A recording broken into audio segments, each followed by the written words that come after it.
I'm going on a date with another man tonight. We're in an open marriage now. You'll get used to it.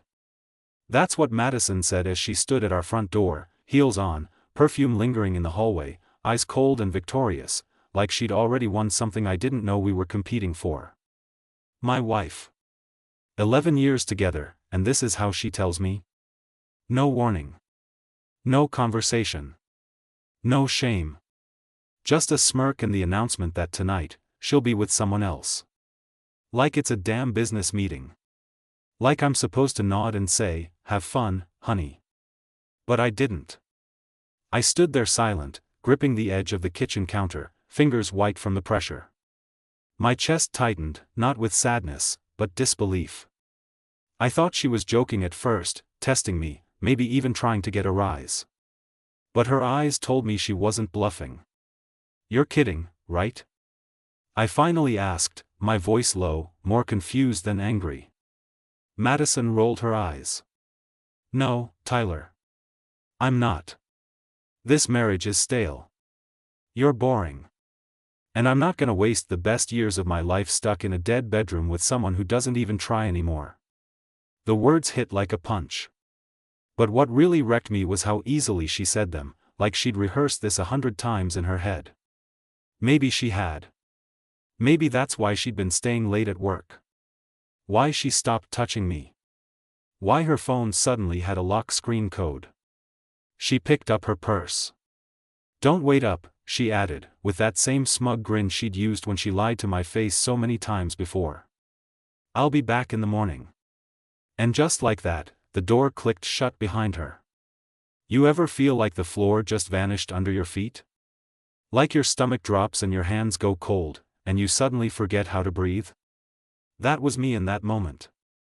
But I didn't collapse. I didn't cry. I sat down at the dining table, stared at her untouched wine glass, and started putting the pieces together.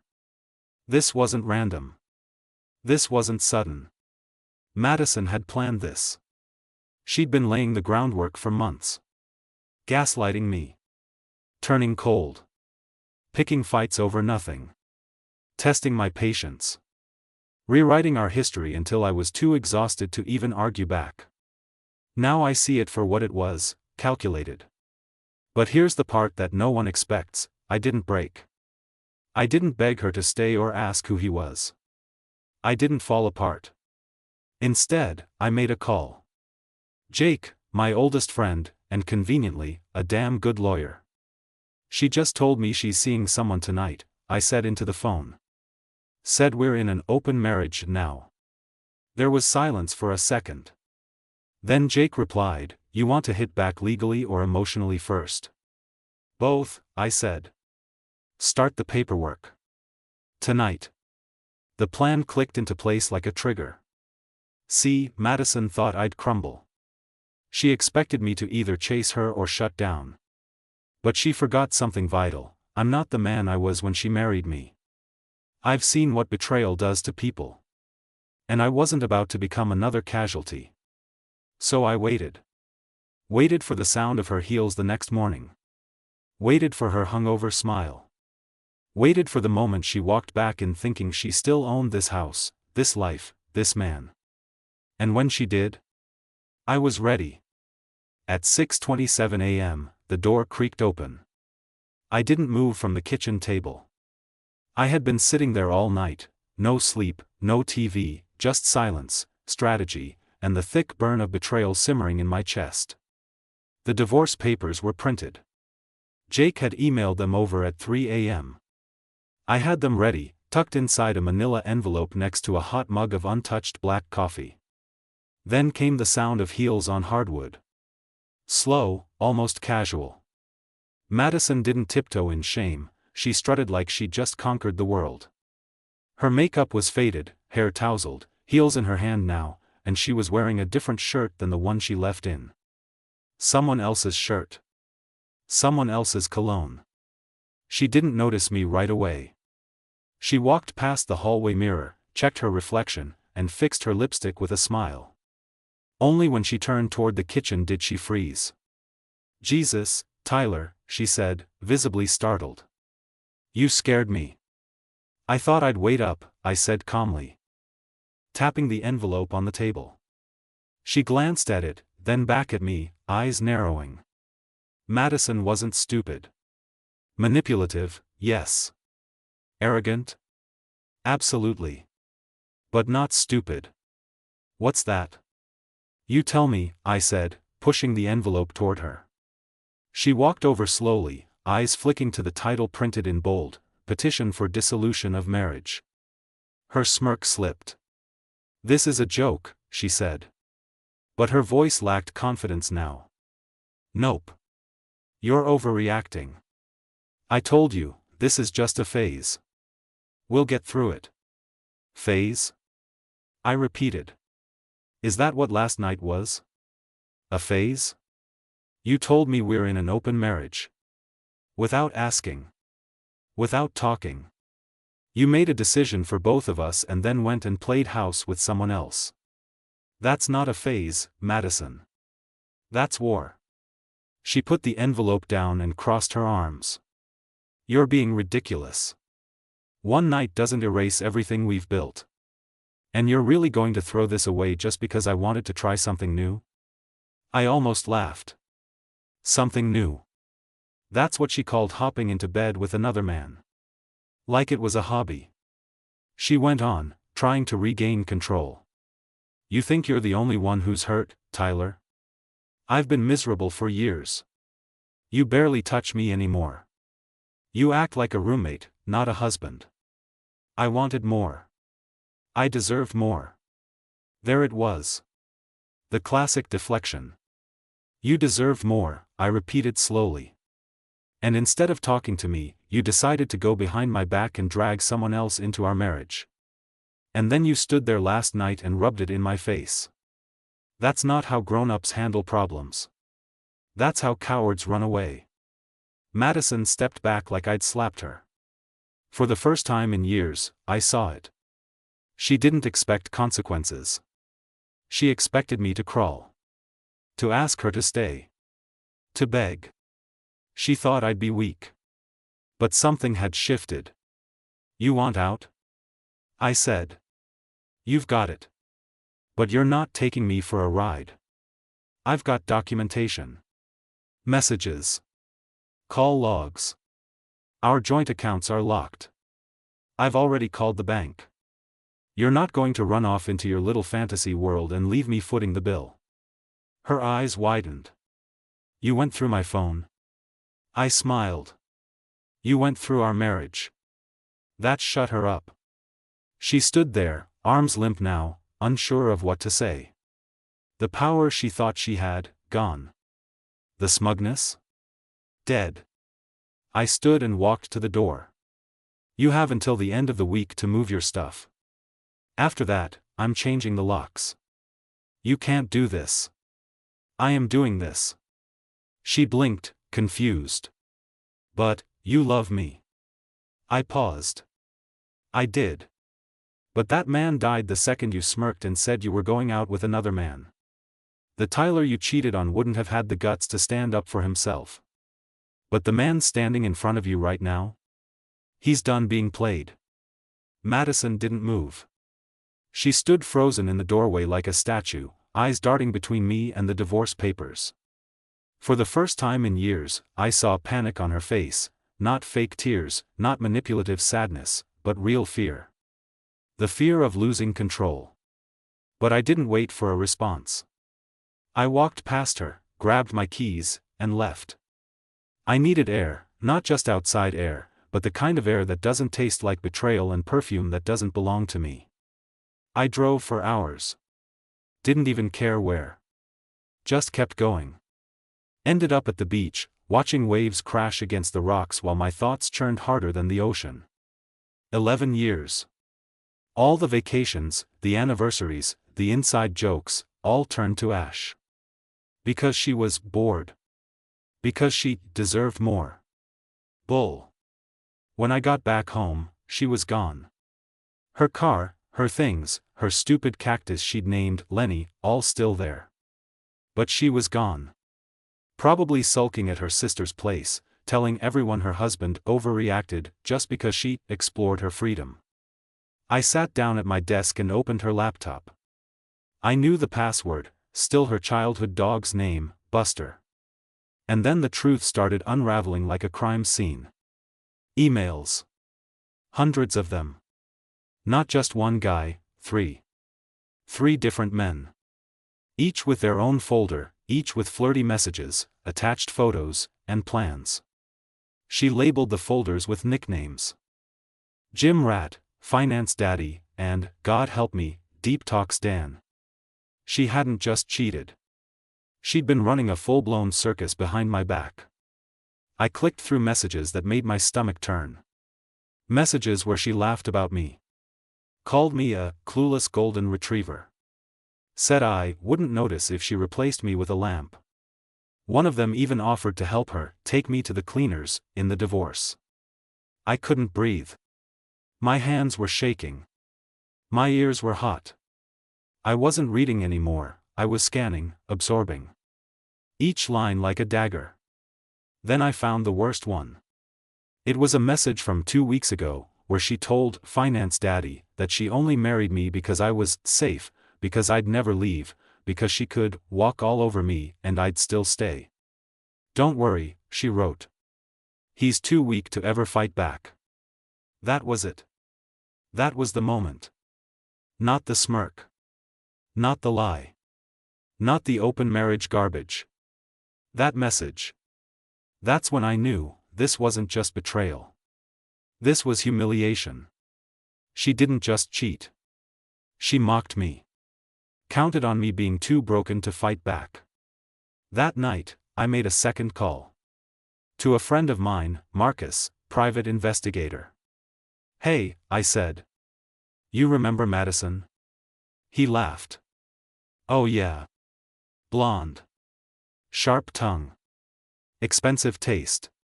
She's been busy, I said. Think you can get me concrete proof of everything? He didn't hesitate. I'll get you video, voice, whatever you need. You planning to go nuclear? I'm planning to make sure she never sees it coming. Because here's the thing about people like Madison, they never think the nice ones will turn cold. They think kindness equals weakness. They forget that pressure doesn't just break people, it builds them into weapons. I wasn't broken. I was being forged. It took Marcus less than 48 hours to deliver the goods. He didn't just find one smoking gun, he found the whole damn arsenal. Photos. Videos.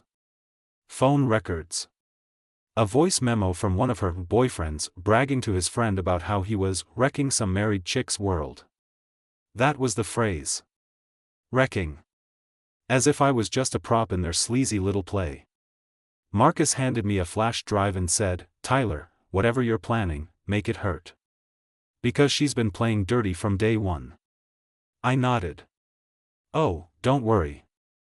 I'm not just ending this. I'm erasing her power. That night, I sat in our living room, the same living room where we used to binge Netflix, cuddle under a blanket, and talk about growing old together. The irony was disgusting. I watched the videos one by one. Her in restaurants with different men. Her laughing, touching, leaning in close. One guy even kissed her neck while she giggled and sipped wine like this was her second life. I wasn't sad anymore. I wasn't angry. I was focused. By the time she walked in the door 2 days later, dragging her heels like a child caught sneaking back into the house, I had a plan in motion. Hey, she mumbled, setting her keys down like nothing happened. We should talk. I didn't look up. We should. She sat across from me, trying to soften her tone. I've been thinking. Maybe we rushed into this open marriage thing. Maybe we just need therapy. Time apart. Something. I don't want to lose you. I turned my laptop around and hit play. Her voice. Her laugh. Her fingers running through another man's hair.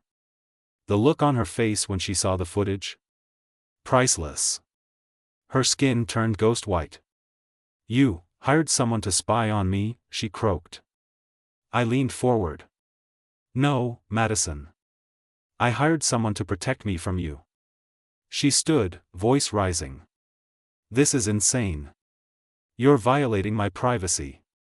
Spare me, I said, keeping my voice cold. You violated this marriage the second you turned it into a game.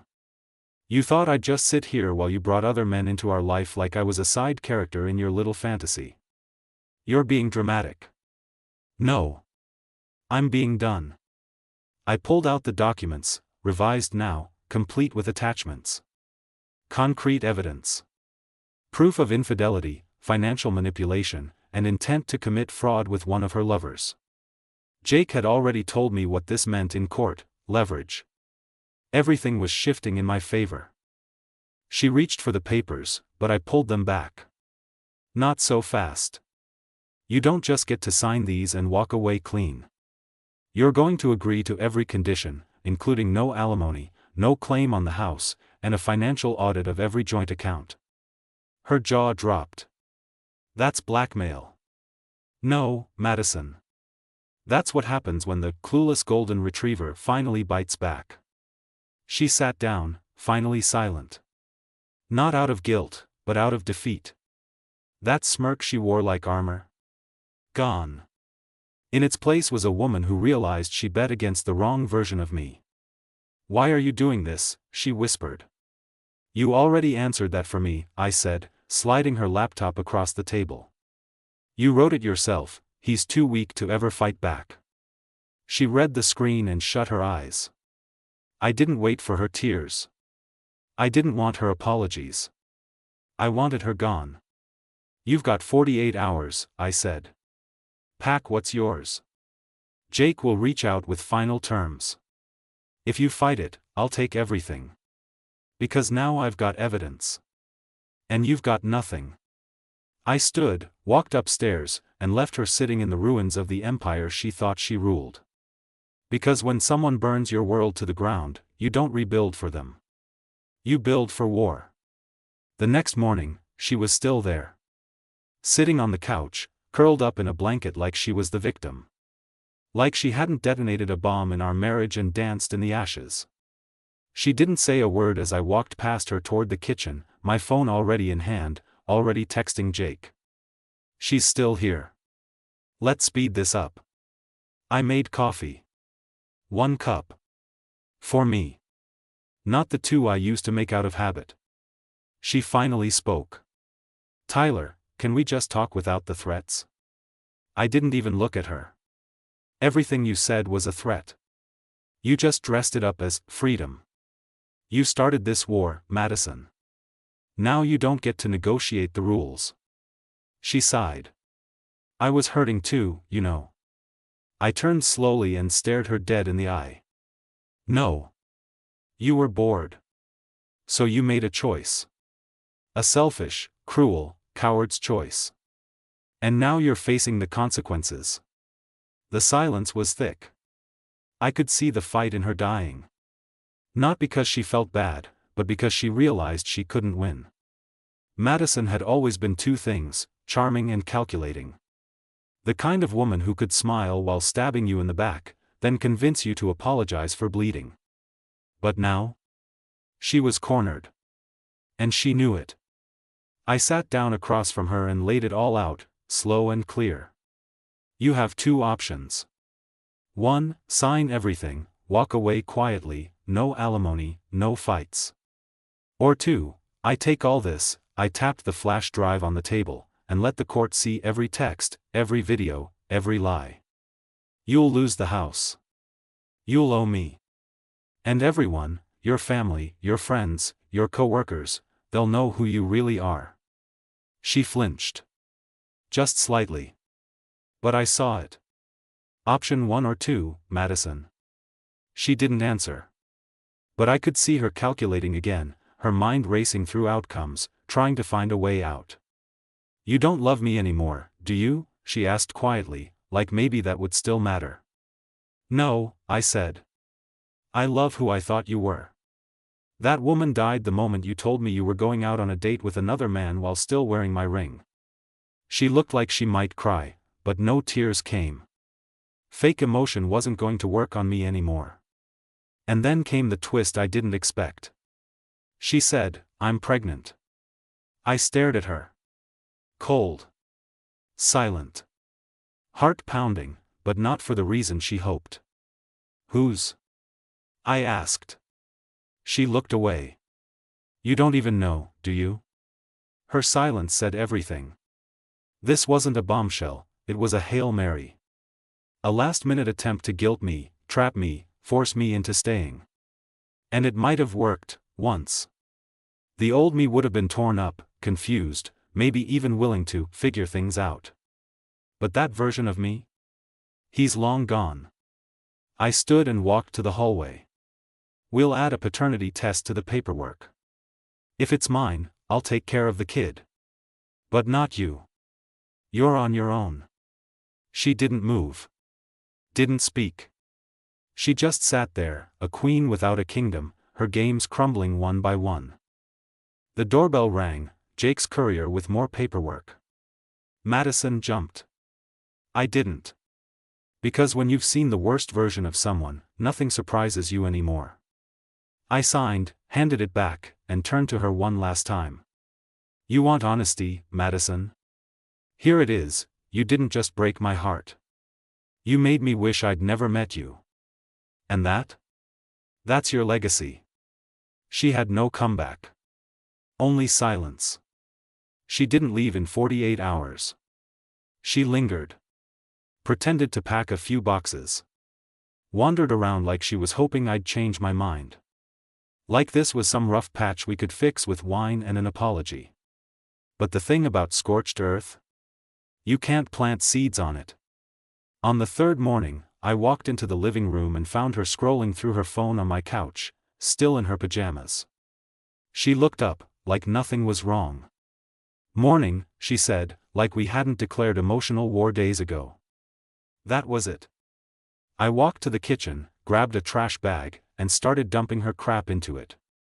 Candles, makeup, stray socks, a sweater she always wore on girls' night when she was probably with finance daddy instead. "What the hell are you doing?" she barked. "Helping you move," I said flatly. "You can't just throw my stuff around." "No, Madison. What I can't do is live with the woman who blew up our marriage and now treats it like a minor inconvenience. You had 48 hours. You've got 2 left." She stood there, stunned. "You're actually kicking me out. I gave you time. I gave you options. You chose to test me. Now you get the results." Her face hardened. "You're really not going to forgive me, are you?" I stared at her like she'd grown a second head. "Forgive you for what? For cheating? For lying? For making me feel like I wasn't enough? For humiliating me in front of people who knew about your affairs before I did?" She said nothing. "You don't want forgiveness. You want escape. You want comfort, without consequences. But sweetheart, you used up all your lifelines." She stormed into the bedroom and slammed the door. For a moment, I expected yelling. Maybe tears. Maybe some final desperate plea. Instead, she came out 5 minutes later with her bag. And then she did the most Madison thing imaginable. As she walked out, she stopped in the doorway, looked me dead in the eyes, and said, "You'll regret this. No one will love you like I did." I laughed. Hard. "You're right," I said. "Because I'm never letting someone like you love me again."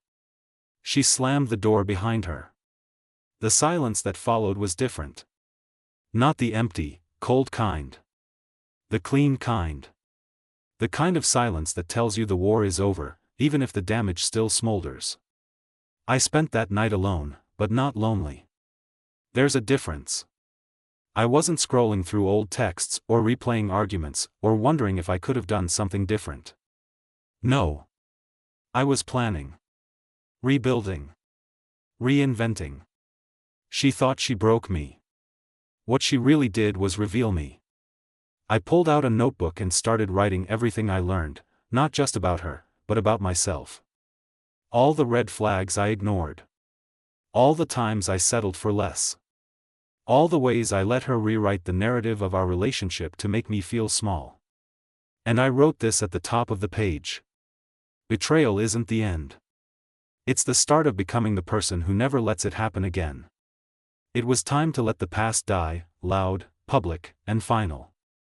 So I lit the fireplace, dropped in the photos, the letters, the souvenirs from a fake life she helped build, and watched it all burn. And when the last flame died, I didn't feel pain. I felt peace. The morning after I burned the last pieces of our life together, I woke up to sunlight pouring in through the window like a sign. The apartment was quiet, finally mine again. No perfume hanging in the air. No tension crackling behind fake smiles. Just stillness. Peaceful, unfamiliar stillness. It hit me in waves. The realization that she was really gone. That I didn't have to walk on eggshells anymore. That I didn't have to second-guess every time she smiled too wide at a message or laughed a little too long during a phone call. For the first time in what felt like years, I wasn't living in her shadow. I made coffee and sat on the balcony in silence. I wasn't thinking about revenge anymore. I wasn't angry. The fire had done more than burn photos. It burned off the last bits of hope I had for a future with someone who'd sold my trust for short-term pleasure. My phone buzzed. A message from Jake. She signed. Full surrender. No alimony. You keep the house, the car, and she's agreeing to stay away. Court date next week to finalize. I stared at that message for a while. Not because I was surprised. Because it was so clean. So anticlimactic. For someone who made such a mess, she went out without a real fight. Or maybe she finally realized there was nothing left to fight for. Later that day, I went to the gym. Not to transform or do some dramatic post-breakup comeback. I just needed to sweat. Needed to remind myself I still existed outside the wreckage she left behind. I put on my headphones, cranked the volume, and pushed myself until the burn in my muscles replaced the heaviness in my chest. The clarity came between sets. The why. Why I stayed so long. Why I forgave little things that grew into monstrous ones. Why I lost myself trying to keep her happy. It was simple. Because I thought love meant enduring pain. Because I confused her chaos for passion. Because deep down, I thought I didn't deserve better. But standing there in that mirror, drenched in sweat, heart pounding, chest heaving, I saw a man who did deserve better. Who finally said no. Who finally picked himself over the illusion of us. I didn't want her back. I didn't want revenge. I just wanted to live without her. And that thought? It was freedom. I drove home with the windows down, music blasting, grinning like an idiot. Not because everything was perfect. But because I was finally out. Out of her web. Out of the story she wrote where I was always the side character to her drama. When I pulled into the driveway, I saw a car parked across the street.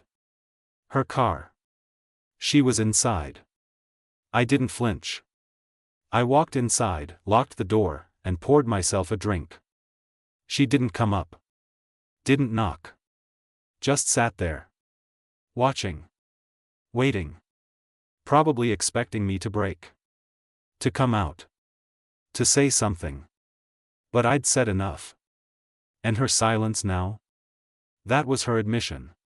This was her reckoning. I turned off my phone. Turned up the stereo. Sat back on the couch, the same one where she used to lie to my face, and let the music drown her out. She drove away after an hour. No message.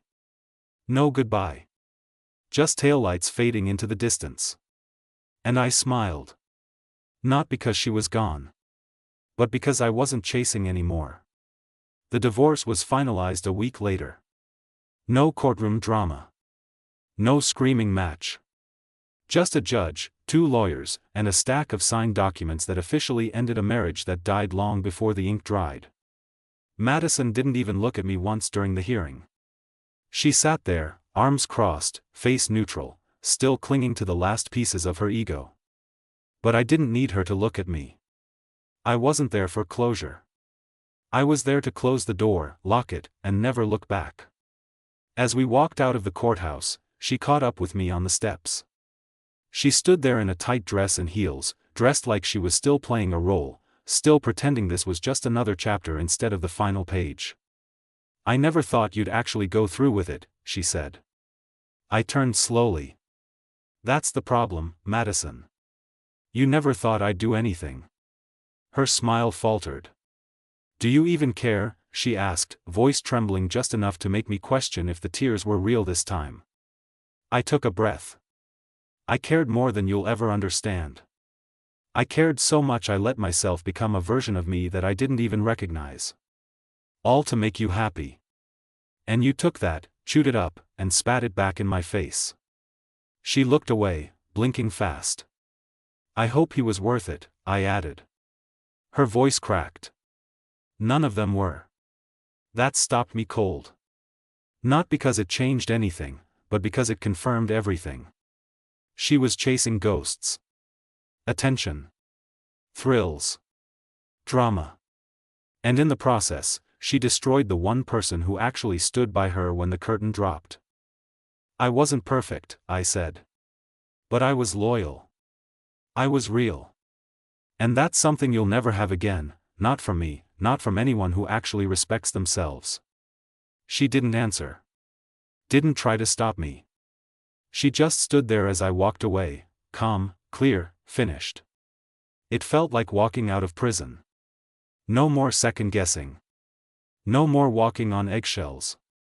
No more open marriage fantasies or late-night lies whispered into phones she thought I'd never check. I went home, opened the windows, and let the fresh air flood in. The scent of lavender and whiskey from her cheap perfume was finally gone. I repainted the walls. Tossed the old bed.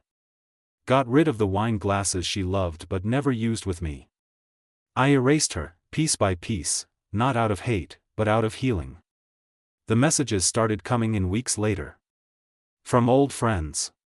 From people who used to be our friends but realized too late whose side they should have been on. "Didn't know she was like that, man. You handled that better than I would've. She messed up. Big time. But none of it mattered. I wasn't trying to win the narrative. I had already won the war." One night, I sat on that same balcony with a new drink in my hand and a new mindset in my chest. I looked up at the stars and thought about how far I'd come. I used to think love was about endurance, about sticking it out no matter what. Now I know better. Love is about respect. About honesty. About being able to trust someone with your soul and not having to check their phone while they sleep. So, to anyone going through what I went through, here's what I'll tell you. Don't beg someone to treat you right. Don't wait around for apologies that never come.